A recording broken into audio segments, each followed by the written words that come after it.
පොද වැස්සක් වැටෙන අතරේ ඒ වැස්සේ පහස ලබමින් මෙන්න මේ අලිරංචුව කැලෙන් එළියට ඇවිල්ලා Tamanගේ කුස පුරව ගන්න වැව් ඉස්මත්තේ තියෙන තෘණ වර්ග ආහාරයට ගනිමින් තමයි ඉන්නේ.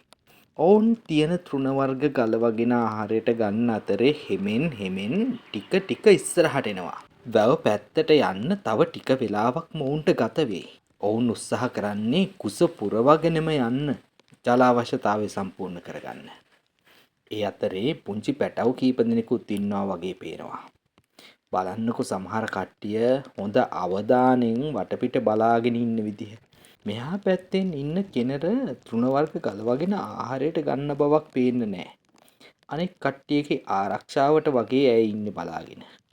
ඔන්න ඉතින් පොද වැස්ස ටිකක් අඩු වෙනකොට මෙන්න මේ කට්ටිය තමයි කැලේ අනිත් පැත්තේ ඉඳලා ඇවිදගෙන ඉන්නේ. බලන්නකෝ කවුද එන්නේ කියලා.